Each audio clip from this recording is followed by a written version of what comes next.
இது நந்தினி என்ற பெண்ணோட ஒரு உண்மை சம்பவம். மேலூர் மாவட்டம் ஒரு சிறிய கிராமத்தில் இந்த கதை நடக்குது. 19 வயது, மெதுவாக பேசும் குணம், அன்பாக நடந்து கொள்ளும் விதம். அவளுடைய குடும்பம் ஒரு பண்ணை வேலை பார்த்து வருகிறது. ஸ்கூல் முடிஞ்சதும் ஒரு வீட்டில் வேலை பார்த்துட்டு வந்துட்டு இருந்திருக்கா.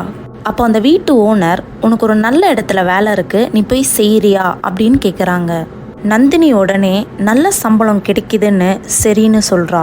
அந்த வீட்டுக்கு போனதுக்கு அப்புறம் தான் அவளுக்கு தெரியுது அந்த வீடு ரொம்பவே பழமையா இருக்கு. அந்த வீட்டை சுத்தம் செய்யறதுக்கு தான் அவளை அனுப்பியிருக்காங்க.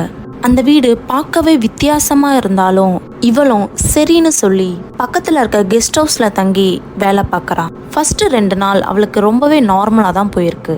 ஆனா 3ஆவது நாள் நைட் அந்த வீட்டு மாடியில இருந்து ஒரு குழந்தையோட சிரிப்பு சத்தம் இவளுக்கு கேக்குது. அதே மாதிரி ஒரு பெண் அந்த குழந்தைக்கு தாலாட்டு பாடுற மாதிரியும் சவுண்டு கேட்டிருக்கு. பயந்து போன நந்தினி கண்ணை இறுக்கமா மூடி படுத்திருக்கா. அப்ப அவ கனவுல ஒரு சிறு வயது பெண் அவளோட கையை பிடிச்சி, நீ எங்க போற, நீ என் கூடவே இரு அப்படின்னு அந்த கனவுல சொல்லியிருக்கா. காலைல ஏஞ்சி பார்த்த உடனே இவளுக்கு ஒரு பயங்கரமான ஆச்சரியம். கனவுல பிடிச்ச கைத்தடம் அவளோட கையில பார்க்கும்போது ரத்த தடயத்துல இருந்திருக்கு.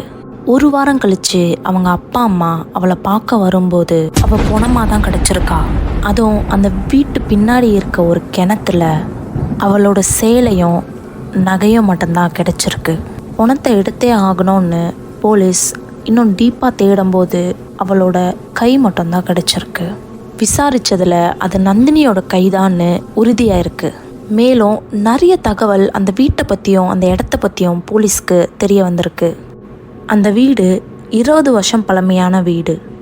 அந்த பெண் தன்னோட அப்பாவாலேயே படுகொலை செய்யப்பட்டு அந்த கிணத்துல தான் தூக்கி எறியப்பட்டிருக்கா. இதில் அதிர்ச்சி என்னன்னா, அந்த கொலை செய்யப்பட்ட பொண்ணோட பேரும் நந்தினி. இனிமே இந்த மாதிரி நடக்காமல் இருக்கிறதுக்கு அந்த வீட்டையும் அந்த கிணத்தையும் யாருமே போக முடியாத அளவுக்கு வேலி போட்டுட்டாங்க. இந்த கதை உங்களுக்கு பிடிச்சிருந்தா ஒரே ஒரு லைக் மட்டும் பண்ணிக்கோங்க. இந்த மாதிரி ரியல் கோஸ்ட் ஸ்டோரிஸ் கேட்குறதுக்கு என் சேனலை சப்ஸ்கிரைப் பண்ணிவிடுங்க.